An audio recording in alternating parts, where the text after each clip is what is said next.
មុននឹងចាប់ផ្ដើមកម្មវិធីនេះខ្ញុំសូមគោរពជម្រាបជូននៅអង្គ វីតាល់គាំទ្រសកម្មភាពលើកកម្ពស់សុខភាពនិងកីឡាសហគមន៍របស់ Night Runner Club ការគាំទ្រសកម្មភាពលើកកម្ពស់សុខភាពតាមរយៈកីឡាសហគមន៍ខាងលើនេះបានកើតឡើងតាមរយៈការចុះហត្ថលេខាលើអនុស្សរណៈយោគយល់គ្នា MOU ជាផ្លូវការរវាង Vital ជាមួយនឹង Night Runner Club នៅរោងចក្រទឹកពិសា Vital ដែលចុះហត្ថលេខាដោយលោកហុងសុវណ្ណប្រធានធុរកិច្ចនៃក្រុមហ៊ុន One More Group Vital និងលោក Bertrand Lucas ប្រធានគ្រប់គ្រងទូត Night Runner Club កាលពីចុងសប្តាហ៍នេះកិច្ចសហការខាងលើនេះគឺមានគោលបំណងពង្រឹងការចូលរួមរបស់សហគមន៍នៅក្នុងសកម្មភាពកីឡានិងលើកកម្ពស់ការយល់ដឹងអំពីសុខភាពតាមរយៈការគាំទ្រសកម្មភាពរត់របស់ Night Runner Club ដែលរៀបចំជាប្រចាំ3ដងនៅក្នុងមួយសប្តាហ៍គឺរៀងរាល់ថ្ងៃអង្គារប្រហ័សនឹងថ្ងៃអាទិត្យចាប់ពីខែតុលាឆ្នាំ2025រហូតដល់ខែធ្នូឆ្នាំ2026នៅទីតាំងសំខាន់ៗរួមមានវិមានឯករាជ្យមាត់ទន្លេនិងកោះនរាកិច្ចសហការនេះ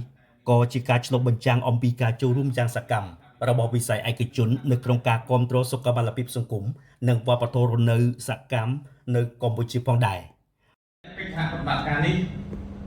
វីតាល់នឹងបន្តវត្តមានរបស់ខ្លួននៅក្នុងការគាំទ្រនៅក្នុងវិស័យកីឡានិងសុខភាពផ្ដល់ជូននៅទឹកវិសាដែលមានគុណភាពខ្ពស់លោកហុងសុវណ្ណប្រធានធុរកិច្ចក្រុមហ៊ុន One More Group Vital ថ្លែងថា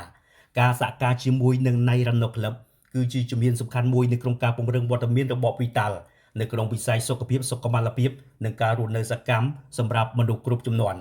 លោកបានបន្ថែមថាសកម្មភាពរត់សហគមន៍កំពុងក្លាយជាចលករសង្គមវិជ្ជមានដែលជួយលើកកម្ពស់ទាំងសុខភាពរាងកាយនិងសុខភាពផ្លូវចិត្តដូច្នេះការចូលរួមគាំទ្ររបស់ Vital គឺជាផ្នែកមួយនៃបេសកកម្មនៅក្នុងការរួមចំណែកបង្កើតសង្គមដែលមានសុខភាពល្អ In 1 year we've done amazing things ចំណែកលោក Bertrand Lucas ដែលជាប្រធានគ្រប់គ្រងទូត Night Runner Club ក៏បានបង្ហាញថាកិច្ចសហការជាមួយនឹង Vital នឹងជួយពង្រីកសកម្មភាពរត់សហគមន៍ឲ្យកាន់តែទូលំទូលាយបង្កើនការចូលរួមរបស់សាធារណជននិងលើកកម្ពស់វប្បធម៌រស់នៅយ៉ាងសកម្មនៅកម្ពុជានិងបានថ្លែងអំណរគុណចំពោះ Vital ដែលបានជឿជាក់និងគាំទ្រកម្មវិធីរត់ជាសហគមន៍បន្តបន្ទាប់គួរបញ្ជាក់ផងដែរថា Vital ជាផលិតផលទឹកពិសានៅក្នុងស្រុកដែលបានឆ្លងកាត់ប្រព័ន្ធបន្សុទ្ធទឹក12ដំណាក់កាលយ៉ាងទំនើបដោយបច្ចេកវិទ្យាពីសហគមន៍អឺរ៉ុបមានប្រទេសអាល្លឺម៉ង់អ៊ីតាលីធានាបាននូវគុណភាពខ្ពស់ហើយក៏ជាជំរឿនដ៏ស័ក្តិសមសម្រាប់អ្នកលេងកីឡានៅក្នុងការទទួលទានទឹកស្អាតសម្រាប់សុខភាពប្រចាំថ្ងៃថ្មីនេះ Vital បានទទួលស្គាល់ជាសកលថាជា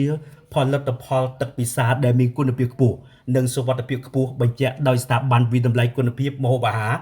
NFS ពីសហរដ្ឋអាមេរិកនិងសហភាពអឺរ៉ុបបន្ថែមពីលើការទទួលស្គាល់លើគុណភាពផ្សេងៗទៀតកន្លងមកដូចជាវិញ្ញាបនបត្រពីចក្រភពអង់គ្លេសមានរង្វាន់គុណភាពពិភពលោកនិងស្តង់ដារកម្ពុជា Vital មោទនភាពផលិតផលជាតិ